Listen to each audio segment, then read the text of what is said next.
The effect produced in Paris by this promenade of the heralds at arms was slight. At Reims, the heralds had scattered the pieces of gold and silver only in the nave and choir of the church. There were some untoward accidents. A well-dressed woman received a score of medals upon her neckerchief. She was instantly hustled, her hat knocked off, and her clothes nearly torn from her back. Was this an example of treating the people as sovereign? The emperor had at first wished to return from Notre Dame to the Champ de Mars. He had then decided to put off until the morrow of consecration and distribution of eagles to the deputations of the army and the National Guard. On that day, the weather, though cold, was endurable, but the empress was so tired and ailing that it was necessary to put it off until the 14th. Besides, the preparations were not finished. It was necessary to erect tents and amphitheaters in front of the military college. The tents were for the emperor and his court, the Senate, the Council of State, the Court of Cassation, the officers and ladies of the palace, and the diplomatic corps. The covered benches for the deputations of every kind. This may have been picturesque, but in December it was a little imprudent. On the evening of the 13th of Frimaire, about 10 o'clock, rain mingled with snow began to fall.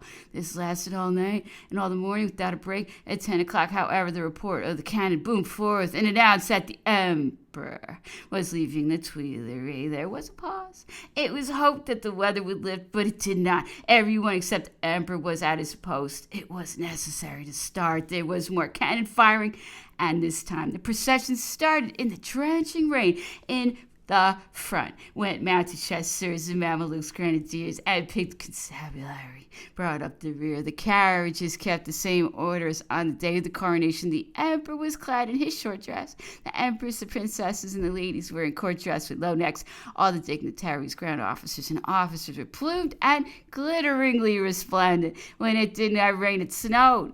Often both fell together. They crossed the garden, the Place la Concorde, the bridge, the Rue du Bourgogne, and the Rue de Grenelle. A triumphal battery saluted before the Invalides. Then they reached the École Militaire by the new boulevards, which were not yet named. Their salvo was fired by all the artillery. Napoleon Bonaparte re-entered as a sovereign, the house which he had left 19 years earlier on the 28th of October, 1788, as sub-lieutenant of the artillery in order to go to Valence and take up his duties in the Regiment de la Fère. He was to receive the respects of the diplomatic corps in the central pavilion in which were situated the king's drawing room and the apartments of the governor. It had been a little dilapidated, but in 2 months they had made the necessary repairs, and the guard mob had provided carpets and seats. The emperor and empress again put on the imperial adornments and appeared in their tent. Alas, the painted cloths covered with melted snow have let in the water everywhere. Infinite pains have been necessary to preserve the thrones from the rain. The other seats were soaked, and the rain fell with redoubled violence. At the moment when the emperor took his place, a young man burst out of the crowd and darted forward, shouting, "Liberty or death!" Several cuirassiers fell upon him and carried him off. He was a house student at the Saint Louis Hospital named Farr. A young man of a heated imagination, said Fouché the same evening, "It will be necessary to inflict a short imprisonment upon him and then send him back to his family." This was done. It was thought best to hush the matter up. No inquiry was made to see whether, as Farr pretended later, he was not alone in his intention, whether he had not officers, soldiers, and men of distinction for his accomplices. This incident passed off unnoticed. The cannon sounded, and the ceremony began. All the troops were arranged in a line facing the throne, the deputations from the army on the right and left in close columns, those from the National Guards between them. In the center of the line, at the foot of the throne, stood the colonels of all the regiments and the presidents of the Electoral College of the 108 departments. Holding the eagles at the head of the first line were drummers and bandsmen. At the signal given by the March governor of Paris, the columns moved towards the throne.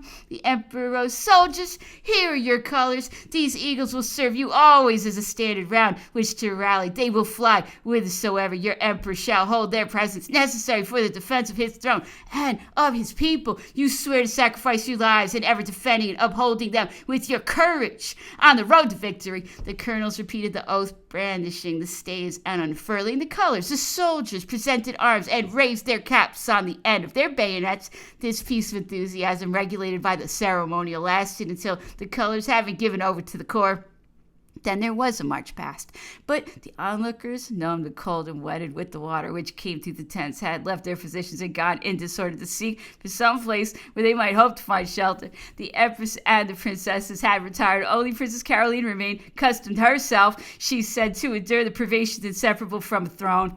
The army, covered with mud and soaked with the icy rain, marched past in the middle of a sea of mire before empty benches.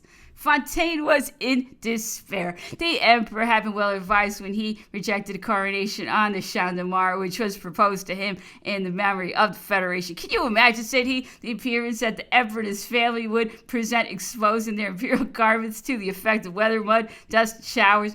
What an opportunity for the pleasantry of the Parisians, who love to turn everything into ridicule and who are accustomed to see Charon at the opera and Talma at the Théâtre Français play the emperor a good deal better than I could do it.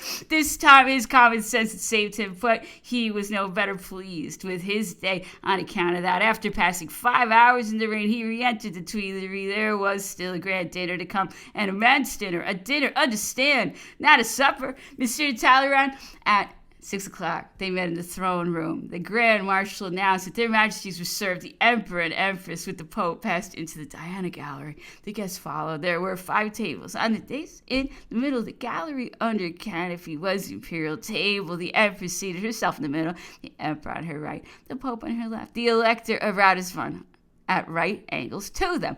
The grand officer stood behind the emperor to his right and left. The pages served. On the 2 sides of the imperial table were the table of the princes and princesses, the table of the members of the diplomatic corps, the table of the ministers and grand officers of the empire, and the tables of the officers and ladies of the court. During the meal there was music afterwards in the great hall, which was to be the hall of the marshals, a concert, then a ballet, which was a strange spectacle to offer to a pope.